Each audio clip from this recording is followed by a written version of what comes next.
मैं इसे पकड़ के आराम से ನೀವು ಗೆಸ್ ಮಾಡಿ ಕರೆಕ್ಟ್ ಆ ಚೀಲ ಎಲ್ಲಿತ್ತು ಅಂತ. ಎಲ್ಲ ಹೊಂಟಿದ್ದೀವಿ ಅದನ್ನ ಹೇಳಿ. इसको आराम से मजा से धोरली है को मैं टाइम की फायदा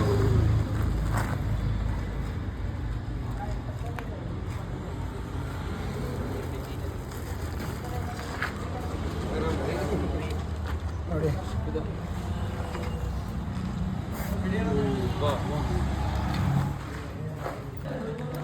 ಆಯ್ತು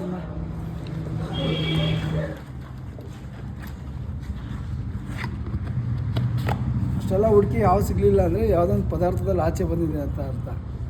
ನಾನು ಅದೇ ಹೇಳಿದ್ದು. ಸರ್ ಅಂಗಡಿ ಹೆಸರು? ನಿಮ್ಮ ಹೆಸರು? ಚೇತನ್. ನಮ್ಮ RBL ಜಿಮ್ ಹತ್ತಿರನೇ ಸ್ಟೀಲ್ ಅಂಗಡಿ ಇದು. ಇಲ್ಲಿ ಸುಮಾರು ಐಟಮ್ಸ್ ಎತ್ತಿದ್ದೀವಿ, ಹಾವು ಸಿಗಲಿಲ್ಲ. ಯಾವುದೋ ಒಂದು ಬ್ಯಾಗಲ್ಲಿ ಹಾವು ಬಂದಿತ್ತು. ಸುಮ್ಮನೆ ಚೆಕ್ ಮಾಡೋಣ ಫೈನಲ್ ಆಗಿ ಅಂತ ಒಂದು ಬ್ಯಾಗ್ ಚೆಕ್ ಮಾಡಿದಾಗ ಅಲ್ಲಿ ಹಾವಿತ್ತು. ಈಗ ನಾವು ಮನೆಯೆಲ್ಲ ಸರ್ಚ್ ಮಾಡ್ತೀವಿ, ಹಾವುಗಳು ಸಿಗೋಲ್ಲ. ಯಾವುದೊಂದು ಪದಾರ್ಥದಲ್ಲಿ ನಮ್ಗೆ ಗೊತ್ತಿಲ್ಲದಂಗೆ ನೀವು ಐಟಮೆಲ್ಲ ಎತ್ತಿ ಆಚೆ ಮಡಗಿರ್ತೀರ, ಆಮೇಲೆ ನಮ್ಮನ್ನು ಕರೆಸ್ತೀರ. ನೋಡಿ ಈ ತೊಂದರೆ ಆಗುತ್ತೆ. ನಾವು ಬರೋ ಗಂಟ ಯಾವುದೇ ಒಂದು ಪದಾರ್ಥ ಮುಟ್ಟಬಾರ್ದು. ಮುಟ್ಟದೆ ಹೋದರೆ ನಾವು ಏನು ಬೇಕಾದರೂ ಮಾಡಿ ಹಾವನ್ನ ಸಂರಕ್ಷಣೆ ಮಾಡ್ತೀವಿ. ಈಗ ಐಟಮ್ ಎಷ್ಟೆತ್ತಿದ್ದೀವಿ ಅಂತ ನಿಮ್ಗೆ ತೋರಿಸ್ತೀನಿ.